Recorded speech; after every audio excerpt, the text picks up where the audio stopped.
Gettr, a platform for free speech, or just as bad as Twitter? How's Twitter doing in light of recent events? The CEO of Gettr clarifies what the platform is about. Welcome to Old Foundry Media. I'm your host, the Crane Man. Let's fire it up.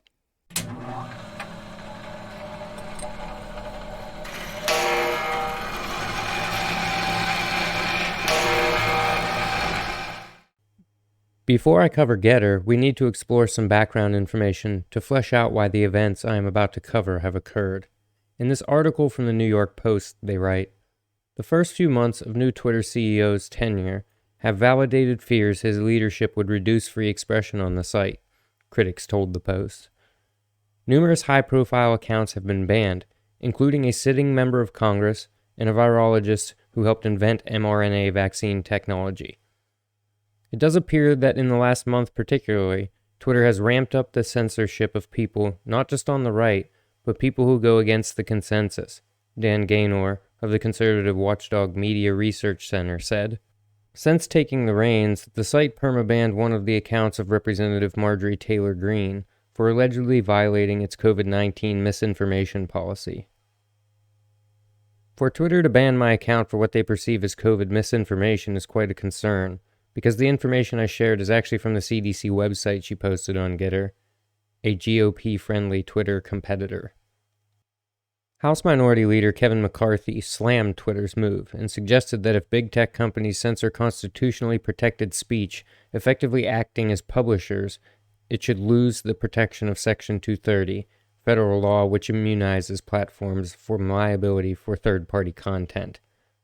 Twitter, if you shut down constitutionally protected speech, you should lose 230 protection. Acting as a publisher and censorship regime should mean shutting down the business model you rely on today, and I will work to make that happen, said Kevin McCarthy. Twitter has also permanently banned Dr. Robert Malone, who was widely credited with inventing the mRNA technology used in the Pfizer and Moderna COVID-19 immunizations, without identifying the offending content. Malone's post had questioned the efficacy of COVID-19 vaccines.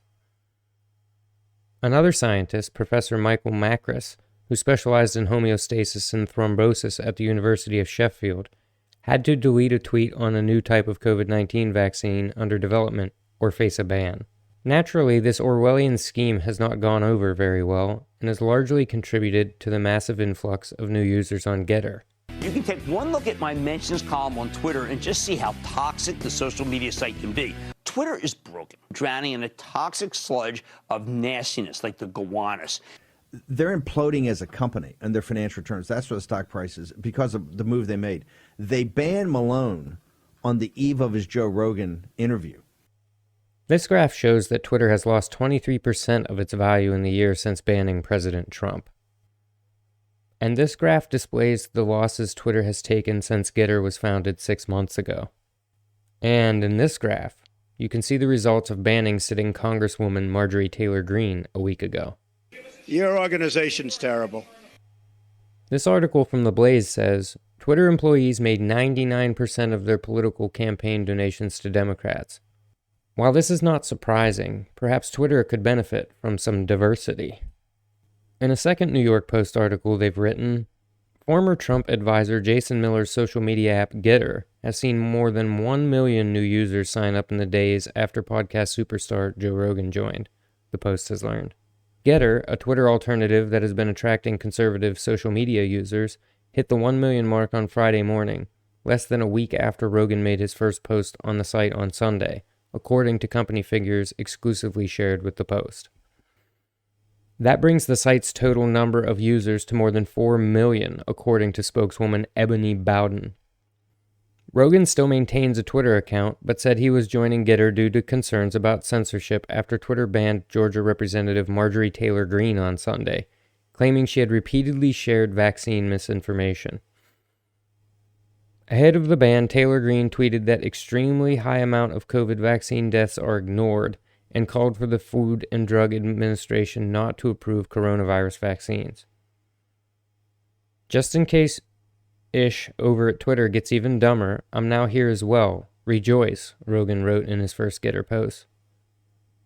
The wave of signups included 343,000 on January 3rd alone, the site's biggest one-day number since it launched in July. Gettr did not pay Rogan to join the site, Bowden said. They didn't need to pay Rogan to join. You can see in this clip where Dr. Robert Malone introduces Rogan to Gettr. Gettr? What is that? That's a Twitter alternative. So Gettr is branded as the Twitter killer. It is explicitly a Twitter alternative. It was shortly after this that Rogan announced his Gettr account, triggering the event known as Twexit, and contributing to a huge increase in Gettr numbers. Now I would like to explore what Gettr does and does not allow on the platform.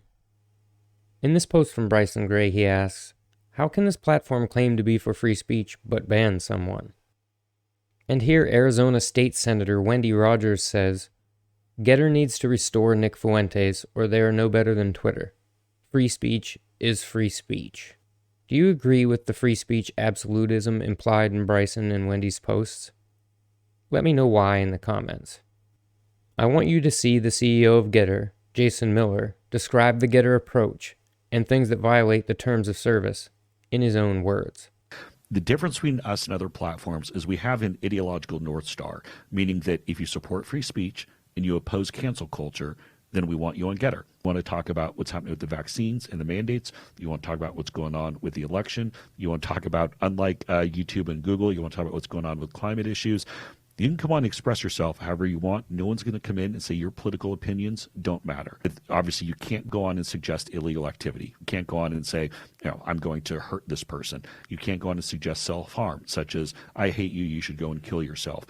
We have no tolerance for racial or religious epithets. So we have a no porn policy, and that's it. Do you agree with the approach Gettr has taken as described by Mr. Miller? Let me know in the comments. There was some confusion and perhaps a jumping to conclusions, as can be seen in this tweet.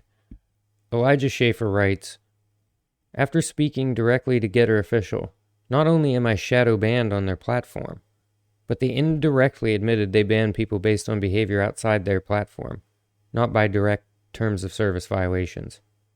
As of now, this is not a free speech platform, Joe Rogan. It seems to me to be a premature statement of fact, especially when there's a much simpler and more likely explanation which turned out to be true. Gettr at the time was adding hundreds of thousands of users per day, and it was experiencing a software problem with its search function. Elijah posted later in an unrelated tweet, originally Gettr official couldn't locate my profile when I reached out. They asked me what profile was mine, they sent me a different profile.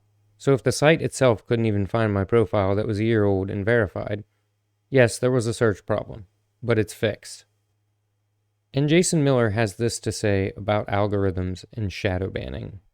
There's no algorithms at all, not in any way, shape, or form. It's a linear timeline. So there's not some suggested you might see this or that. You wonder, are people seeing your posts, not seeing your posts? No algorithms, no shadow banning, and no deplatforming, simply for expressing your political viewpoints. I can see a strong argument for free speech absolutism. One could say that once you start banning certain speech, it's a slippery slope from there. One could also say that a majority of people do not want to have to wade through copious amounts of pornography, violence, and racism to engage with each other on social media. And I think this is what informs Gettr's decision to regulate its platform as was described. Do you attract more bees with honey or vinegar? And let's say Gettr is revealed to be just as bad as Twitter with censorship. Does that disqualify it from being usable as a weapon to wield against Twitter? We know what Twitter is. We have seen what Twitter has done. Any conservative that goes too far outside of the content approved by the liberal hegemony is deplatformed and removed from the conversation. Even when you state objective scientific facts, they will still ban you, as was the case recently with Matt Walsh, who posted to Gettr after being banned, "Be careful following me here. I'm a dangerous and hateful man. You may be subjected to opinions like men are not women and biological sex exists. Very toxic and harmful stuff. You have been warned." Twitter deserves to be destroyed, and we have years of abuse to point to for evidence. Personally, I don't think we've had enough time to make the same evaluation with Gettr. Let me know how you feel about Gettr and exactly how free speech should be on social media by posting your opinion in the comments below. There is much excitement to be found about Gettr in posts on the up-and-coming social site. James Scott White posted, "I remember 1 year ago so well. It was a time of frustration, sickness of heart. Our voices were purged, we were deleted and censored. Thank you to Jason Miller for creating such an awesome place of refuge. Gettr is so refreshing." And Casey Cage posted, "I'm allowed 777 characters to express myself on Gettr. That's a good number. I'm liking this place already." Here's Grim Nasty, excited about Gettr ranking #1 among social media apps. He says, "Let's go! Gettr ranks #1 social media app." Next is a clip of Jack Posebek talking about his Gettr experience. The engagement that I've gotten on Twitter, on Gettr, in the last couple of weeks, it feels like 2016 Twitter again. It has that vibe, but it also has the feeling of like a party cruise or something, because everyone's just in a good mood. Everyone's happy to be there. I'll end with this meme that displays what it may feel like for Twitter's new CEO in light of recent events. If you haven't joined Gettr yet, you should, if for nothing else other than to hurt Twitter as much as possible. Like and subscribe if you enjoyed the content. This is the Crane Man, punching out.